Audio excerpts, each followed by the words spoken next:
शांति। ओम शांति।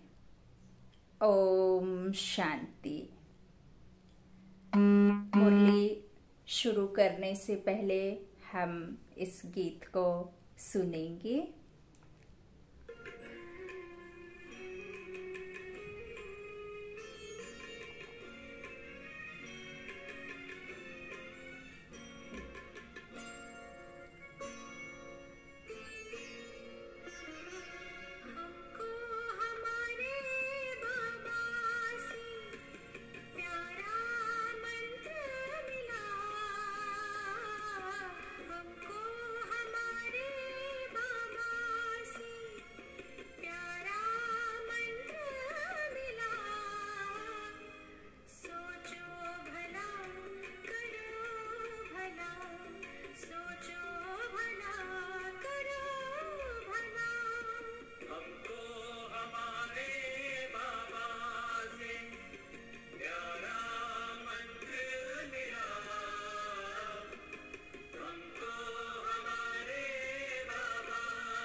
ओम शांति। ओम शांति। ओम शांति। मुरली शुरू करने से पहले बाबा के कुछ महावाक्यों को हम कभी भी याद करके मुरली को सुने। बाबा ऑलरेडी देखिए हमारे जो छोटा रथ, जो हमारी प्रिय वरिष्ठ दादी, जो बाबा का रथ, वह भी अब अव्यक्त होकर फरिश्ता बन बाबा की गोद में जाकर जो दादी ने छोड़ दिया है। बाबा का जो रथ हुआ करता था, तो समय देखिए क्या कह रहा है। समय कितना जल्दी जा रहा है और आने वाले समय में, अभी तो हम सिर्फ इस कोरोना वायरस से लड़ रहे हैं, आने वाले समय में ये स्थूल भौतिक सुख सुविधाएं, ये डॉक्टरी इलाज, ये कुछ भी हमारे साथ सहयोग नहीं कर पाएगा। उस परिस्थिति में जब आपदाएं चारों तरफ से, विकार और अधिक जास्ती बढ़ेगा। क्यों? क्योंकि ये विनाश का समय है। प्राकृतिक आपदाएं चारों तरफ से अटैक करेंगी। कोरोना से हम लड़ सकते हैं, वैक्सीन निकल गई है और बहुत सारी चीज़ों से हम उससे लड़ सकते हैं। घर में बहुत सारे ऐसे आ गए हैं नुस्खे जिसके द्वारा हम उससे निजात पा सकते हैं। लेकिन यदि अर्थक्वेक आदि जब आने का समय नज़दीक होगा, तब कोई डॉक्टरी इलाज या कोई नुस्खा या कोई भी भौतिक सुख सुविधा जो है वह हमारे साथ में नहीं रहेगी। और यह बात देखिए, हम माने ना माने, एक्सेप्ट करें या ना करें, यह तो होना ही है। हम भले ही मुरली कई बार यह सोच करके भी सुनना बंद कर देते हैं। कई बार लगता है कि बाबा हमेशा विनाश विनाश की बातें करते रहते हैं और तो बाबा कुछ ऐसे उसमें कुछ बताते नहीं हैं जो हम सुने बैठ करके। तो कई बार इस बात को लेकर के भी मुरली मिस हो जाती है। देखिए, बाबा की मुरली सुनना माना, आने वाले समय में आप जो अपने आप को कैसे इन मुश्किल घड़ी में भी आप किस स्थिति में अपने आप को स्थित रखते हैं, कैसे हम उन मुश्किल विकट समस्याओं के समय भी हम उस समस्या को साक्षी होकर के देखेंगे, कैसे हम जो भी आपदाएं आ रही हैं या आएंगी उनसे हमें कैसे सामना करना है। यह सब बातें बाबा अपने बच्चों को मुरली के द्वारा ही अलर्ट भी देते हैं और उसकी रीति नीति भी समझाते हैं और आपको कैसे संभलना है वह भी बाबा मुरलियों में बताते हैं। बहुत सारे बाबा के जो हमारे लौकिक जीवन से, जो हमारी दिनचर्या में, जो हमारे कर्म में जुड़ी हुई बातें होती हैं ना, बाबा उनको भी इस मुरली के द्वारा हम आप तक पहुंचाते हैं। स्वयं परमात्मा, तो कभी भी मुरली मिस करना माना आपने परमात्मा की क्लास से अपने आप को एब्सेंट रखना, और मुरली सुनना माना आप कहीं से भी मुरली को कैच करें। और बाबा ने ये भी अलर्ट किया है कि आने वाले समय में आप सेंटर आदि जाने की तो सोच भी नहीं सकते, क्योंकि ऐसा समय आएगा कि आप खिड़की दरवाजे खोलेंगे ना तो भी आप डरेंगे। तो ये सब बातें मनन चिंतन करने की हैं। उस बात से हमें कैसे डटकर सामना करना है, कैसे हम निडरता के साथ, आत्मिक बल के साथ अपने और अपनों का और पूरे विश्व का इवन हम कैसे बाबा के बच्चे बन करके साथ दे सकते हैं, यह बातें समझने की, मनन चिंतन करने की हैं। आइए हम मुरली सुनते हैं। 20/3/2021 प्रातः मुरली। ओम शांति। बाप दादा मधुबन। आज प्यारे प्यारे मीठे मीठे बाप ने, शिव बाबा ने हम बच्चों से कहा, मीठे बच्चे, तुम्हारा धंधा है मनुष्यों को सुजाग करना, रास्ता बताना। जितना तुम देही अभिमानी बनकर बाप का परिचय सुनाएंगे उतना कल्याण होगा।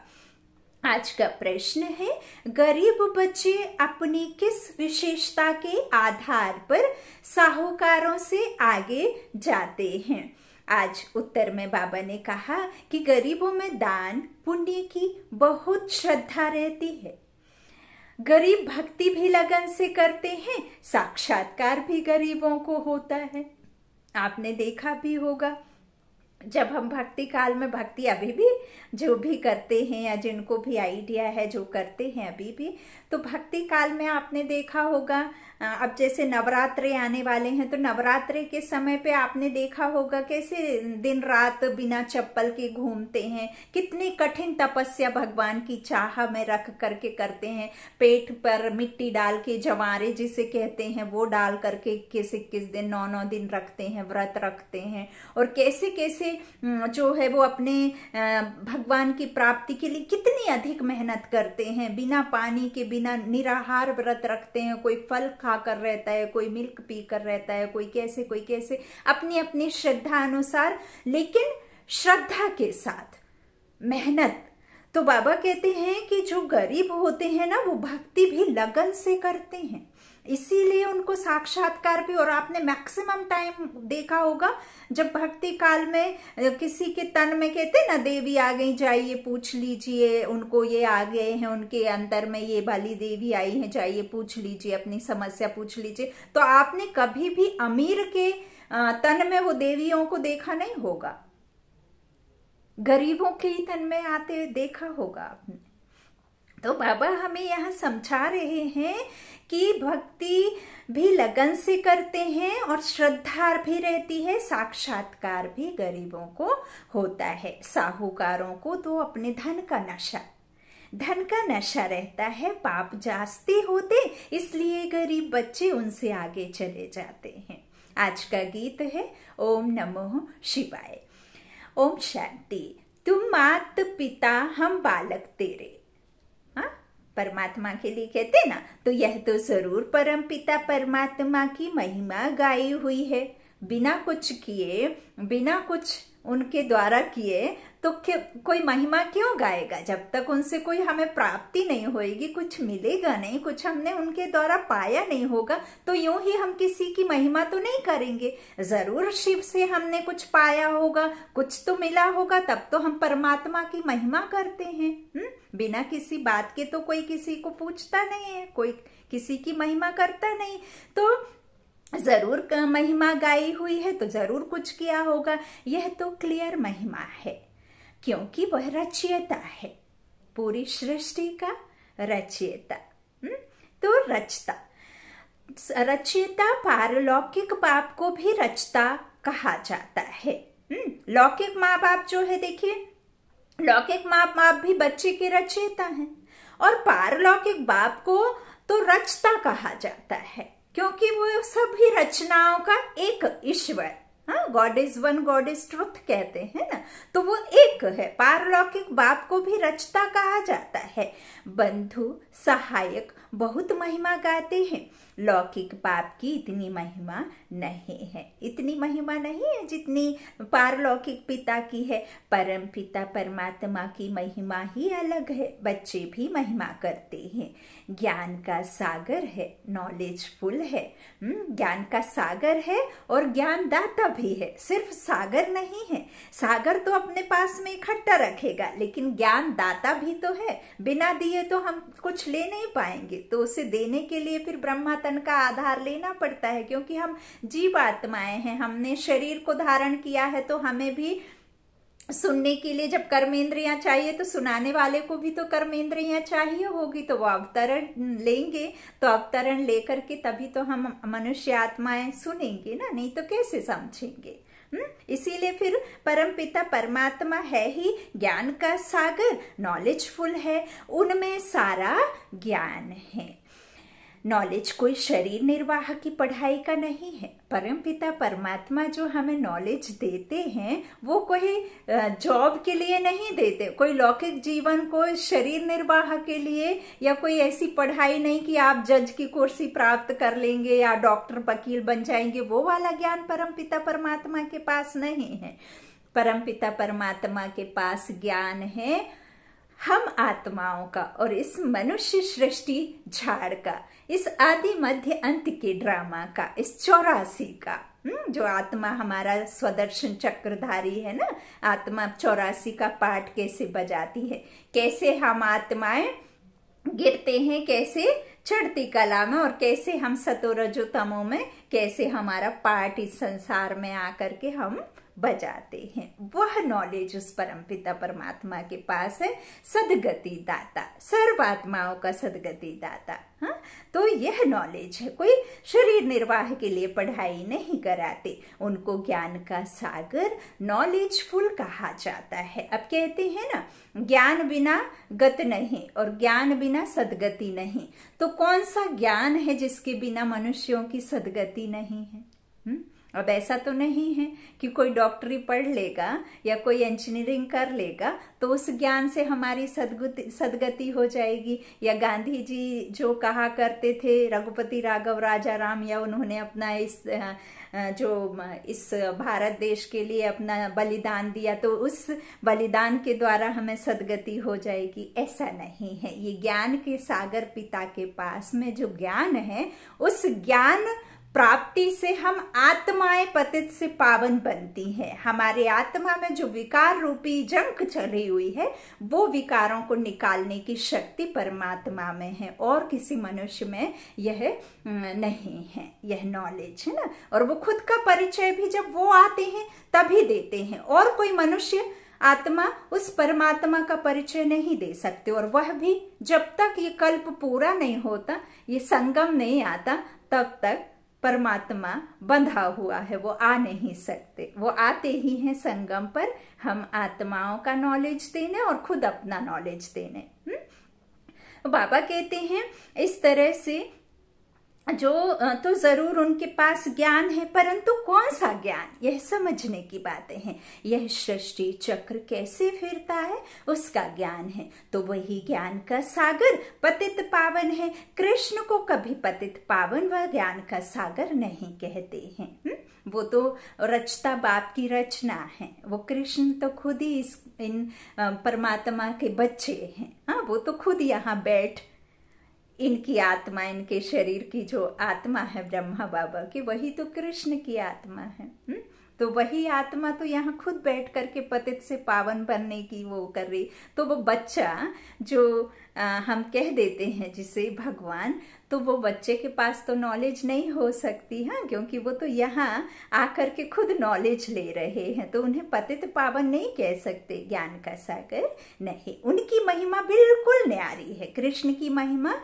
बिल्कुल न्यारी है। दोनों है भारत के निवासी, दोनों भारत के निवासी हैं। शिव बाबा की भी भारत में ही महिमा है, क्योंकि अवतरण इस भारत भूमि पर ही भगवान आकर के लेते हैं। हाँ, नई दुनिया की रचना करने के लिए रचता बाप आते हैं रचने के लिए, तो महिमा दोनों की यहाँ ही है। शिव जयंती भी यहाँ मनाते हैं, कृष्ण की जयंती भी मनाते हैं, गीता की भी जयंती मनाते हैं। 3 जयंती मुख्य आज बाबा ने मुरली में कही है, शिव जयंती, कृष्ण जयंती, गीता जयंती।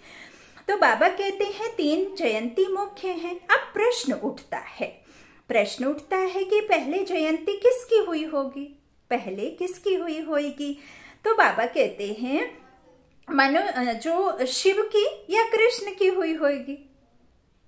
हाँ, ये भी तो बात समझने की है। मनुष्य तो बिल्कुल ही बाप को भूले हुए हैं। कृष्ण की जयंती बड़े धूमधाम से प्यार से मनाते हैं, शिव जयंती का इतना किसको पता नहीं है, ना ही गायन है। शिव ने आकर क्या किया, उनकी बायोग्राफी का किसको पता नहीं है।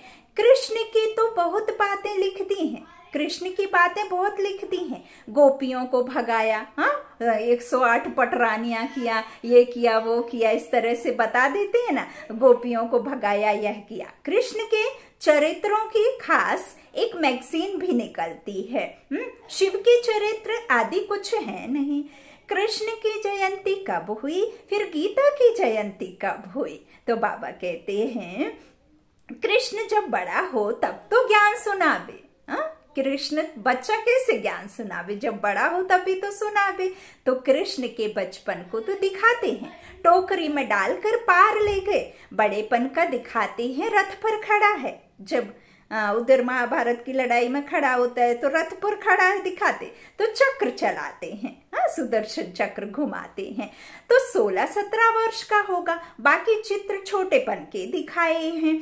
अब गीता कब सुनाई, गीता कब सुनाई, उसी समय तो नहीं सुनाई होगी। हाँ, बाबा कहते हैं जब लिखते हैं फलानी को भगाया, यह किया, तो उस समय तो ज्ञान शोभे भी नहीं ना। जब इस तरह की बातें कहेंगे कि उनने इनको भगाया, उनको अब भगवान भी कहते हैं और उनको इस तरह से भी कह देते हैं, तो फिर उस तरह बाबा कहते हैं फिर ये ज्ञान तो उनके ऊपर में शोभे नहीं ना। जब वो ऐसे काम करेंगे तो ज्ञान तो जब बुजुर्ग हो तब सुनाए। गीता भी कुछ समय बाद सुनाई होगी।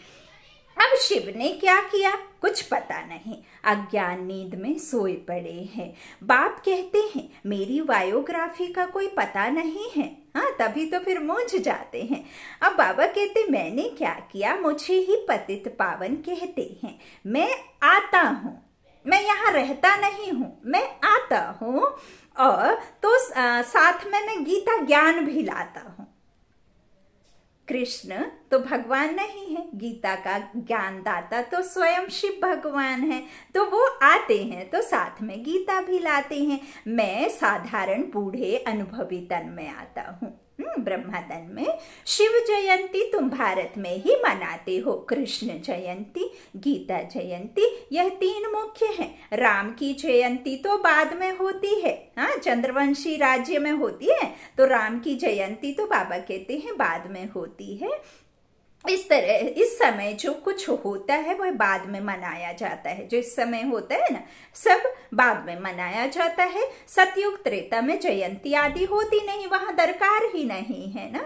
हम सिमरन ही कब करते हैं? जब दुख आता है। और दुख कब से होता है? भक्ति काल से। और भक्ति काल कब से शुरू होता है? द्वापर से। और द्वापर काल कब शुरू होता है? जब भगवान जो भगवान भगवती बनाते हैं, जो हम लक्ष्मी नारायण से फिर चंद्रवंशी राज्य से हम गुजरते हैं, तो फिर जो देवी देवता वाम मार्ग में गिरते हैं तो काम विकार में आकर के, विकारों में जाकर के वो गोरे से काले बनते हैं। और फिर उन्हें देवता तो कह नहीं सकते, क्योंकि वो तो मनुष्यों की उसमें आ गए। देवता तो वो जब रहते हैं जब वो 16 कलाओं में संपूर्ण निर्विकारी, उन्हें ही फिर कहते हैं गोरे। और फिर श्याम सुंदर। तो सुंदर रहने के टाइम देवी देवता और श्याम हो जाते हैं, तो कामचिता पे बैठ देवी देवता ही वो वाम मार्ग में गिरते तो पूजे से पुजारी बन जाते हैं। तो भक्ति काल में फिर याद करते हैं। तो बाबा कहते हैं ये जयंती, ये ज्ञान, ये तो सब लोप हो जाता है, क्योंकि आप जो अभी यहाँ प्रैक्टिकल में धारण कर रहे हैं उसकी प्रारब्धि प्राप्ति आपको होती है आधे कल्प। और फिर आधे कल्प के बाद में हम भगवान को याद करना शुरू करते हैं, क्योंकि हमारे जो अवगुणों से, हम सूक्ष्म गति से हमारे अंदर में कलाएं तो कम होती हैं। तो एक सतयुग में तो रहते हैं 16 कला, फिर 14 में आते हैं, है ना। फिर इस तरह से कलाएं कम होती हैं। तो बाबा कहते वहां तो यह सब जयंती आदि होती नहीं है। सूर्यवंशी से चंद्रवंशी वर्षा लेते हैं। बाबा कहते और किसकी महिमा तो है ही नहीं। बाबा कहते हैं सिर्फ राजाओं का कारोनेशन मनाते होंगे। बर्थडे तो आजकल सब मनाते हैं, सब मनाते हैं, वह तो कॉमन बात हुई। कृष्ण ने जन्म लिया, बड़ा होकर राजधानी चलाई। कृष्ण ने सतयुग का प्रिंस था, फिर बड़े होकर उन्होंने राजधानी चलाई। तो उसमें महिमा की तो बात ही नहीं। बाबा कई बार कह चुके हैं कि देवी देवताओं को भी श्रेष्ठ नहीं कहा गया, जितना इस संगम युग के ब्राह्मणों की श्रेष्ठता गाई हुई है। ब्राह्मण श्रेष्ठ हैं, लेकिन उनको तो पता ही नहीं होता ना, उनके पास तो ज्ञान नहीं होता है, इसका वर्षा उनको प्राप्त हो जाता है। तो बाबा कहते हैं फिर वो तो कॉमन बात है, उसमें तो कोई राजधानी चलाई तो उसमें क्या महिमा की बात है? कुछ भी नहीं। बाबा कहते सतयुग त्रेता में सुख का राज्य चला आया है। वह राज्य कब कैसे स्थापन हुआ यह तुम बच्चों की बुद्धि में है ना। बाबा कहते बच्चों, मैं कल्प के हर युग आकर के मैं हर युग को नहीं स्थापन करता हूँ। कल्प के युग इस संगम युग है ना, सिर्फ और सिर्फ संगम युग पर ही आता हूँ। कलयुग का अंत है, पतित दुनिया है। सतयुग आदि पावन दुनिया है। हाँ, सतयुग तो पावन दुनिया है ना। तो मैं बाप भी हूँ, तुम बच्चों को वर्षा भी दूंगा। सर्वात्माओं का पिता है, तो बाप से ही तो वर्षा मिलता है ना अपने बच्चों को। प्रॉपर्टी का हकदार बच्चे ही होते हैं, तो एक बाप से वर्षा मिलता है।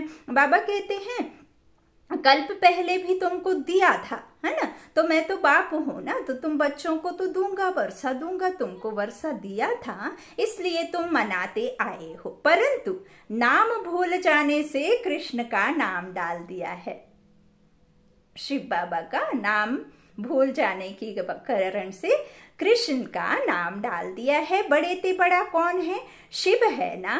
पहले तो जब उनकी जयंती हो तब फिर साकार मनुष्य की हो ना। पहले शिव की जयंती होती, शिवरात्रि होती है ना, फिर बाद में हम कृष्ण जन्माष्टमी मनाते हैं। जब आकर के वो रचता बाप जब रचना करेंगे तब तो फिर साकार मनुष्यों की बाबा कहते हैं कि उनकी जयंती होगी, है ना। आत्माएं तो सब वास्तव में ऊपर से उतरती हैं। बाबा कहते हैं मेरा भी अवतरण है। अब इस संसार में, इस विश्व में इतने मनुष्य हैं, करोड़ों मनुष्य हैं, तो करोड़ों मनुष्य कहीं से तो आत्मा धारण करती होगी ना, शरीर आकर कहीं तो रहती होंगी आत्मा, तो वो है ही उधर निराकारी दुनिया की रहने वाली। तो बाबा कहते हैं इस तरह से जो है वास्तव में ऊपर से उतरती है। मेरा भी अवतरण बाबा का भी अवतरण है। कृष्ण ने माता के गर्भ से जन्म लिया। बाबा कहते हैं पालना ली, सबको पुनर्जन्म में आना ही है। शिव बाबा पुनर्जन्म नहीं लेते हैं, उनका कोई क्रिएटर डायरेक्टर नहीं है, तो बाबा कहते हैं आते तो है ना, तो यह सब बाप बैठ समझाते हैं। ब्रह्मा विष्णु शंकर की त्रिमूर्ति दिखाते हैं ना।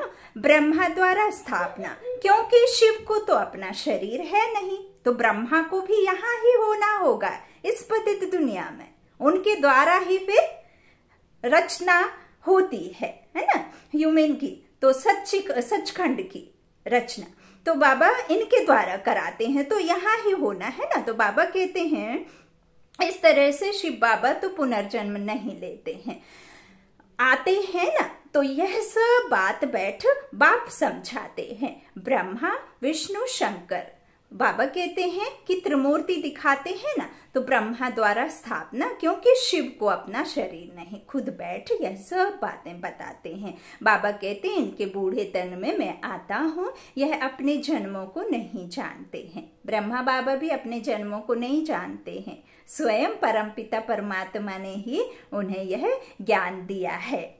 तो बाबा कहते हैं ये नहीं जानते हैं, इनके बहुत जन्मों के अंत का यह जन्म है। 84 का पाठ इनका सबसे जास्ती पाठ है ना, सबसे जास्ती भक्ति, सबसे जास्ती फल, सबसे जास्ती इनके ही जन्म है, 84 जन्म है ना। और यही ब्रह्मा सु विष्णु, ब्रह्मा की रात ब्रह्मा का दिन गाया हुआ है, सुख की दुनिया में भी ये और दुख में भी यही है। तो बाबा कहते हैं इस तरह से इनके बहुत जन्मों के अंत में आता हूँ।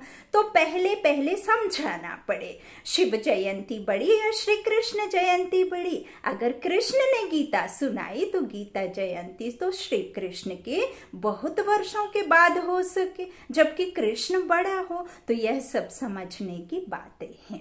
बाबा कहते हैं लेकिन वास्तव में शिव जयंती के बाद हुई फट से गीता जयंती।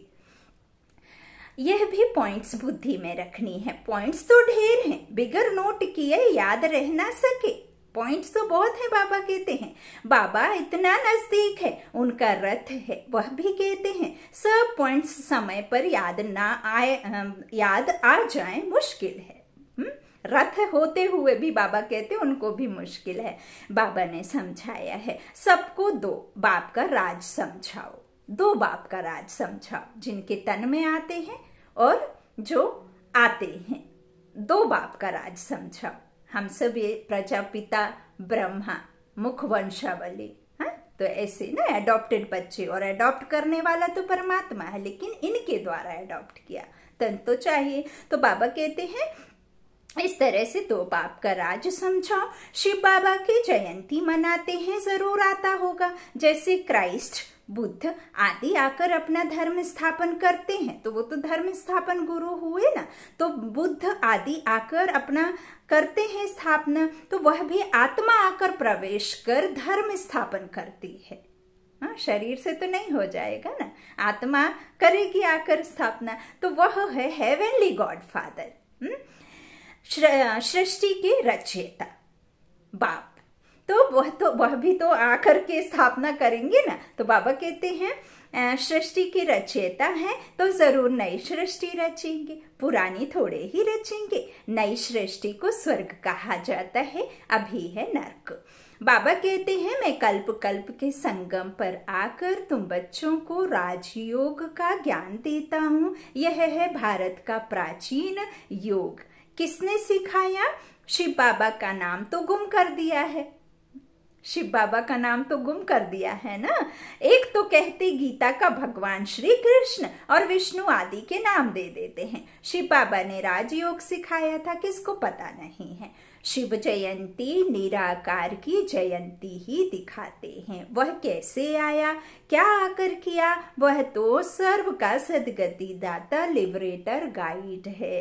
गाइड भी है, लिबरेटर भी है, सदगति दाता भी है। बाबा कहते हैं अभी सर्व आत्माओं को गाइड चाहिए परमात्मा, वह भी आत्मा है। परमात्मा भी सोल, सुप्रीम सोल है ना। तो जैसे मनुष्यों का गाइड भी मनुष्य होता है, तो वैसे आत्माओं का गाइड भी आत्मा चाहिए, वह तो सुप्रीम आत्मा ही कहेंगे ना। मनुष्य तो सब पुनर्जन्म ले पतित बनते हैं। अब मनुष्यों को मनुष्य सिखाते हैं मनुष्य की दुनिया के बारे में। अभी यह हिस्ट्री ज्योग्राफी जो भी पढ़ते हैं, कौन से सन में क्या हुआ, कैसे जो है ये चला, कैसे आगे बढ़ना है, कैसे क्या साइंस से रिलेटेड, तो साइंस वाले साइंस मनुष्यों को ही समझाएंगे। लेकिन जो आत्मा का नॉलेज है, जो इस संसार में आत्माएं आकर के कैसे इस संसार में अपना जो सतो रजो तमो अवस्था में आते हैं, कैसे सृष्टि का चक्र चलता है, तो वो आत्मा जब ये सुदर्शन चक्र घुमाती है तो फिर जिसको इस आत्मा का नॉलेज होगा वही तो आएगा ना ये सब नॉलेज देने, है ना। तो बाबा इस तरह से कहते हैं कि मनुष्य तो सब पुनर्जन्म ले पतित बनते हैं, फिर पावन बनाए वापस कौन ले जाए, यह भी तो बात है। तो बाप कहते हैं मैं ही आकर पावन होने की युक्ति बताता हूँ, तुम मुझे याद करो। कृष्ण तो कह ना सके कि देह का संबंध छोड़ो। वह तो 84 जन्म लेते हैं, सब संबंधों में आते हैं, सभी संबंधों में आते हैं ना। तो बाप को अपना शरीर नहीं है, तुमको यह रूहानी यात्रा बाप सिखलाते हैं। यह है रूहानी बाप की रूहानी बच्चों प्रति रूहानी नॉलेज। बाबा कहते हैं सबका रूहानी बाप मैं हूँ, मैं ही गाइड बन सकता हूँ, liberator guide, blissful, peaceful, ever pure, सब मेरे लिए कहते हैं। अभी तुम आत्माओं को नॉलेज दे रहे हैं। बाप कहते हैं मैं इस शरीर द्वारा तुमको दे रहा हूँ, तुम भी शरीर द्वारा नॉलेज ले रहे हो। शरीर तो चाहिए ना, तो शरीर द्वारा नॉलेज ले रहे हो। वह है गॉड फादर।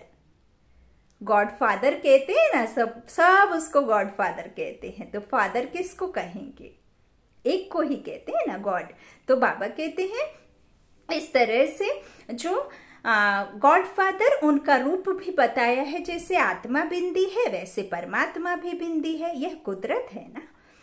वास्तव में बड़ी कुदरत तो यह है कि इतने छोटे स्टार में 84 जन्मों का पार्ट भरा है। यह है कुदरत।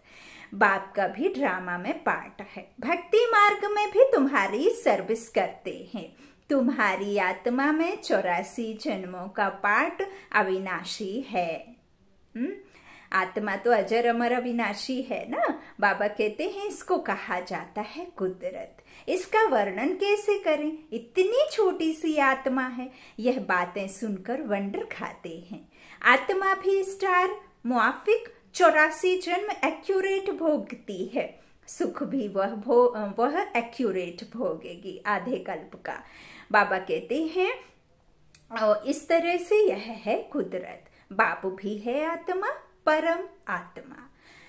उसमें सारी नॉलेज भरी हुई है जो बच्चों को समझाते हैं। यह है नई बातें। बाबा कहते नए मनुष्य सुनकर कहेंगे इनका तो ज्ञान कोई शास्त्र आदि में तो है नहीं। तो फिर भी जिन्होंने कल्प पहले सुना होगा, जिन्होंने 5000 वर्ष पहले कल्प पहले सुना होगा, वर्षा लिया है, वही बुद्धि को पाते वृद्धि को पाते रहते हैं। टाइम लगता है।